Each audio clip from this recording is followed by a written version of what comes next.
Hello, Oikos family, and welcome to episode 16 of our little mini healthy living series.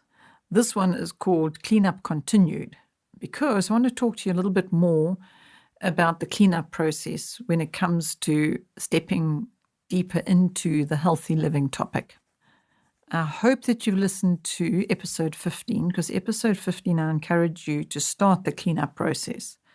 The cleanup process is all about just getting out of your pantry, out of your kitchen, out of your laundry, out of your household, all the things that would be harmful to your bodies, whether it's by consuming them or inhaling them. So today I wanted just to follow on with that. In episode 15, I touched a little bit on the testimony of when I was diagnosed with cancer. Now, when I was diagnosed with cancer, the final time when it was terminal, I'd already been struggling with cancer, just in and out of remission. And for years I had been battling cancer, as they say. But when the turnaround came was when the cleanup process began. So I mentioned in episode 15 about a friend who came and just threw so much out of our kitchen, leaving it bare, because there was so much in our kitchen that was actually harmful to my body at that stage, that was fighting for life because there was so much wrong. I had an imbalance, tremendous toxic overload, which was a surprise to all of us because I thought that I had a healthy life before then. I thought that healthy living was just part of what we did. But I was rather shocked to find how much had crept into our living with regard to additives and preservatives and just harmful things that I didn't know were actually even part of our daily living. Let me give you an example. I used to buy bread, and then we discovered that there were some harmful chemicals in the bread, but I didn't know that before. To me, bread was harmless. It's just, flour, yeast, water, salt. There's nothing harmful about that, daily bread.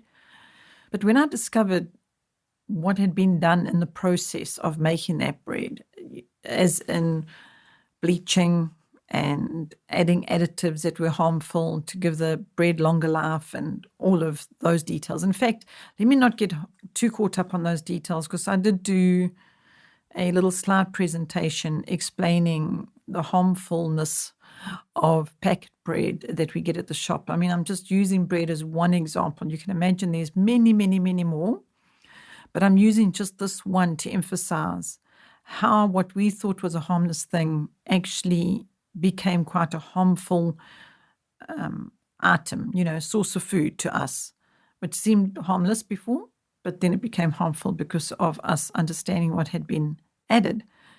I did mention in episode 15 that you can go and watch the slideshow of that. It's on the Oikos website under Oikos Live Archive, under the video tab, and it's episode 11. And the actual thumbnail shows a picture of the wheat, and the title is grain. So it is a unusual title for what I'm talking about. It's not actually bread, it's all about the grain. But anyway, if you want to go and watch that with your children, I'm hoping that you will then see, I'm sharing with you, for you to see that why this simple item of bread became one of the harmful items in our home. So once we got knowledge and we learned about that it was harmful to us, we then started making our own bread. And that has just led us on quite a journey. We started sourcing whole grain, then we started sourcing it organically. That's another whole topic, organic. I'm going to come back to that in a moment. But organic obviously is good and fresh and pure, and it doesn't have all the extras in it. So as soon as you say organic, people immediately have thoughts about that. But I hope one of the thoughts is it's good, it's goodness. But then there's the other thought of, but it's expensive and we can't afford it. And I'm going to come back to that, okay? But just to go on with the bread, I just want to say that just by making that one change in our home, what started happening is I started feeding my body with whole nutrition and not giving my body things that it was making it very difficult for it to conquer the cancer. Okay, so the cleanup for us was very, very much a life-threatening situation. It was life or death. I know that sounds dramatic, but actually was. So that is why cleanup is where we started and how we saw the effect of that on my personal well-being, followed by our daughter who had a chronic illness. And then it just continued to trickle through the whole family and then beyond that. So now, because we gained so much from this journey and learning about the importance of cleanup, and now sharing it with you on this podcast, I'm hoping you're going to be able to receive what we did through this amazing lesson and this journey that we were on. So to come back to the organic topic, I just want to encourage you when you go to the grocery store or when you are switching from chemicals to organic, that you're not afraid to go organic, because it does seem that some people, what I've heard, I'm just telling you now, my own experience, immediate thought was, it's expensive and how can we afford that? But then I realized I'm not alone. A lot of people feel and think that way. But then I did my own little survey, my own little research on this topic, and I discovered something, that when we ate a slice of bread that was homemade, it was full of nutrition and we were well satisfied. But when you ate bought bread that was refined and processed and all those things, it didn't have much nutrition left in it, and you would have to have quite a few slices before you felt satisfied, that you felt nourished and your body felt well for having had that bread. So yes, the organic flour was literally 5 times the price of regular flour, just refined flour, which is horrendous. But we ate 5 times less. So now I'm sure you can discover from that, I'm sure you've already done the maths and realized that actually you're eating less, which means you're not running the risk of weight gain more as much as you would be if you were eating refined food. So you see, this is just one tiny little aspect. It's like one of the small little values. I'm calling it small and little, and it seems wrong because to me it was great, but it's only one of the very, very, very many that followed from us converting from living chemically to living more organically. So if we carry on with the organic topic, I can tell you that it just continued. If you looked at what a packet of carrots cost that were organic carrots, they would double the price of the cheaper carrots, okay? But then the flavor of the organic carrot and the sense of well-being when eating it, it's like you just wanted to savor it because it was so sweet. And you're like, wow, we never knew carrots could be this sweet. Okay, so I just jumped into carrots here because it was what came to my mind at that moment.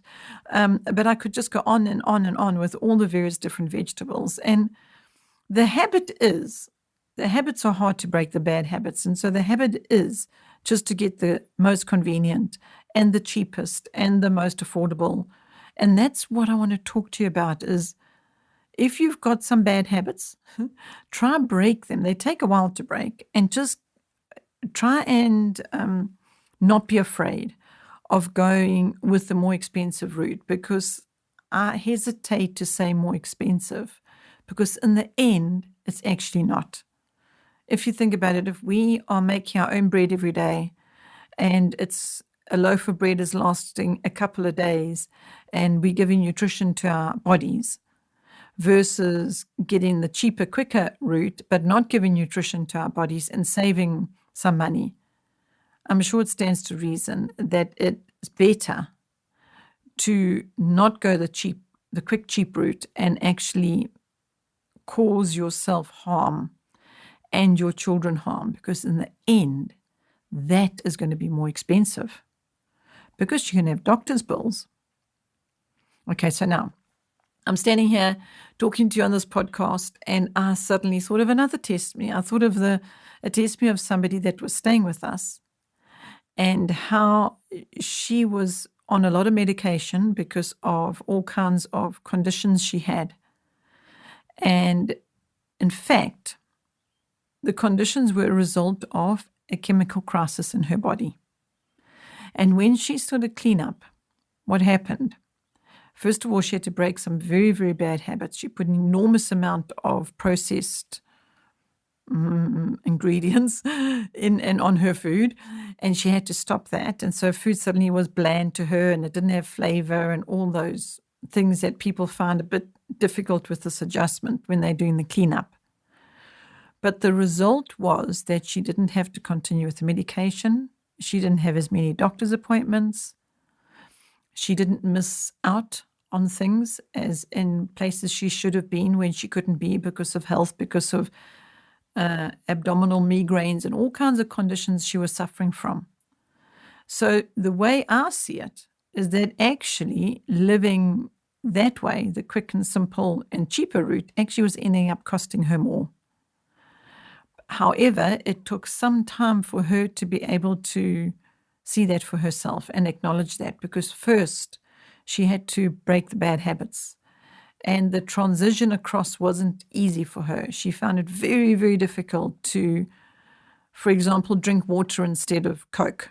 And it just came to mind because I remember that being a struggle. But eventually what happens is you find that water is so amazing and you so enjoy it and it's refreshing and it's lovely. And it's actually difficult to drink Coke after you've drunk only water for a while and then you go and drink Coke. Then your body speaks to you and says, oh, no, there's something wrong here. My body's not happy with this. And you start to listen to your body and discover for yourself what it's making it feel well and what is not making it feel well. Now, I know this is a long process, but in actual fact, I'm going to just cancel that and say it can be a long process. It can be very quick. But I think, which either way, it is a discipline. And it's going to require some discipline. So I'm just thinking that this podcast is about helping you with that discipline, helping you be convicted that you must do this. You must do this for yourself. You must do it for your whole family and even for your budget and even for the big picture. Don't think that it's too expensive. In fact, I have somebody that has said to me repeatedly many, many times in my life that your health is your wealth. And I just stand here today absolutely as a testimony to that. And I can witness with that. It most certainly is a very true statement. So please, whoever's listening, please, I'm asking you to consider these things very, very, very seriously. Because if you can consider them and start making the changes, wait, I just want to say there might be some of you listening that have already made a lot of changes in this regard. But I know we've been conscientious about this for 20 years and we still are needing to make changes. So it feels to me like it's a never-ending process. And I'm very excited when I discover something that, we need to change. It's not daunting to me anymore, like, oh, no, I don't want to give up that. Here's an example. Let me give you an example. Ice cream. Ice cream is yummy. I like ice cream. Now, some people can't have ice cream because they are dairy intolerant or something. And others may not be able to because maybe they got a condition like diabetes or whatever it might be. But anyway, I couldn't have ice cream when I was terminally ill. It was just one thing you don't do. You don't feed your body sugar when you've got cancer because cancer thrives on sugar and you don't want the cancer to thrive. You want the cancer to die. And so sugar was out. But our daughter made a homemade ice cream with natural ingredients, and it was so much nicer than the bought ice cream. So now, which one do we prefer, bought ice cream or homemade ice cream? And which one's healthier for us? So why don't I leave you with this? How about going and doing some internet research? Go to Uncle Google, as we call it, and see if you can find some substitutes for the things that you might need to give up, or that you should give up, or that are better for you to give up. This is an actual very, very important tip. Whenever we've had to take something away, we've always tried to replace it with something better. Back to the simple example of bread. You stop buying packet bread and you start making homemade bread. So you didn't give up bread. You just gave up the bread that was not so good for you and you replaced it with something that was good for you. Now, you might have some resistance in your family because somebody might in the family might go, oh, but they like the soft and fluffy and other bread that you used to buy, and the bought bread might be heavier and not quite the same texture, and so there might be some difficulties with that. But if you've taken your children on the journey of showing them the nutritional value that they're getting and how the cells of their bodies are going to celebrate when they can have nutrition instead of putting chemicals in, and that you, the parent, are not happy to put chemicals in your little precious darlings' bodies. You want to give them wholesome, healthy food, and that's what you must be responsible for. So if you've taken your children on that journey and taught that to them, well, then it shouldn't be as difficult to transition, to go from what they're used to something better. So there is a lot for you to think about and a lot to focus on until I speak to you again at the next podcast, where I'm going to continue on the topic of healthy living. But I think that is plenty to go forward with for the rest of your lifetime, actually. So thank you so much for listening. And I do hope you would have found this podcast to be very, very helpful and valuable to you. Until the next one, bye for now.